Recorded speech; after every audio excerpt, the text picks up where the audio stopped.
ओम नमः शिवाय। हर हर महादेव। जय शिव शंभू। क्या कारण है कि आपके जीवन में इतने दुख खत्म होने का नाम नहीं लेते? एक दुख जाता है, दूसरा दुख आ जाता है। जीवन में जब से हम जन्म लिए हैं तब से दुखों ने हमारा पीछा नहीं छोड़ा है।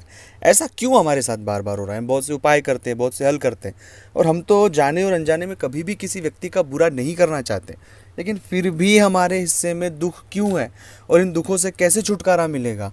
आखिरकार हमें विस्तार से ये चीज़ें बताएं, आप समझें, और इस पूरी जो घटनाक्रम हमारे साथ जीवन में हो रहा है दुखों को लेकर, ऐसा क्यों? और जब हम उन बुरे लोगों को देखते हैं, जो लोग बहुत बुरे हैं, ख़राब हैं, लेकिन उनके जीवन में सब चीज़ें बेहतर होती जाती है, हमें समझ ही नहीं आती कि ईश्वर का क्या न्याय है।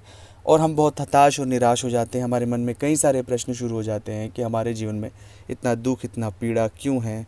हम तो हमेशा चीज़ों को लेकर बेहतर करना चाहते हैं।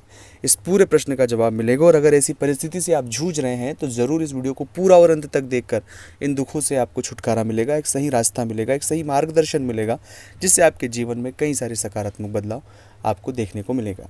आप सभी से निवेदन है कि चैनल को सब्सक्राइब नहीं किया तो प्लीज़ करें। कमेंट्स में भोलेनाथ का नाम लिखें। चाहते हैं अपनी कुंडली का विश्लेषण हमसे करवाना, स्क्रीन पर नंबर चल रहे हैं, आप आएँ, व्हाट्सएप पर अपॉइंटमेंट लेकर बात करें। उसका फीस शुल्क लागू है। दोस्तों, सबसे पहली बात है कि अगर आपके जीवन में बहुत दिनों से आप दुख हैं, हताश है, उसके पीछे एक मूल रीज़न होते हैं प्रारब्ध के कर्म की। इस जन्म में तो हमने कुछ ऐसे कर्म नहीं किए हैं जिससे हमें दुख आए, लेकिन बीते जो हमारे जन्म है उनमें ऐसे कुछ कर्म हैं हमारे, जिस कर्मों का फल हमें वर्तमान में मिल रहा है।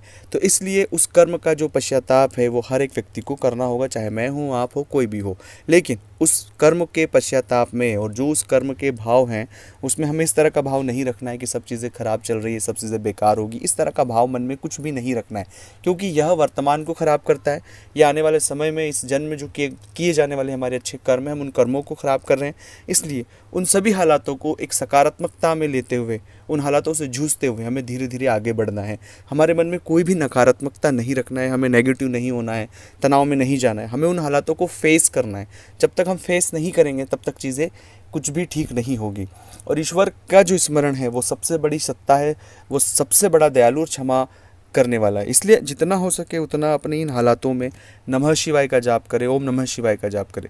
अब अपने इन हालातों में भी देखें कि इन हालातों में भी ईश्वर ने हमें सपोर्ट किया। हम जिन हालातों में अभी वर्तमान हैं, जो चीज़ें बेहतर हो रही है, वो भगवान की कृपा से हमारे जीवन में हो रही है। इसलिए जितना ज़्यादा हो सके शिव मंत्र का जाप करें, नमः शिवाय का जाप करें, अपने इष्ट मंत्र का जाप करें। अब जितना जाप करेंगे उतने आपके हालातों में एक सकारात्मक बदलाव देखने को मिलेगा। लेकिन कहीं भी नकारात्मक नहीं होना है, कहीं भी आपको बहुत ज़्यादा डिप्रेशन, तनाव या इस तरह की नेगेटिविटी में नहीं जूझना है। जो हालात है उन्हें फेस करना है, खुद को शांत रखना है। जो हमारा कर्म आप कर रहे हैं उन्हें पूरे डेडिकेशन के साथ उस कर्म को करते जाएं। धीरे धीरे धीरे जैसे ही वक्त बीतेगा और आप इन हालातों से बाहर हमेशा के लिए आ जाएंगे।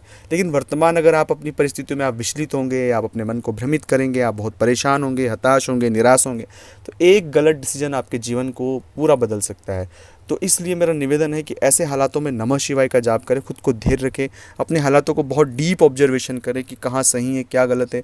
जितना हो सके कम बोले, कम बोलने की कोशिश करें, चीज़ों को समझने की कोशिश करें। अपने बुरे हालात हर एक व्यक्ति के सामने व्यक्त नहीं करें। जो भी चीज़ों के लिए एक जो नया रास्ता है उस रास्ते की तरफ आप जाएँ।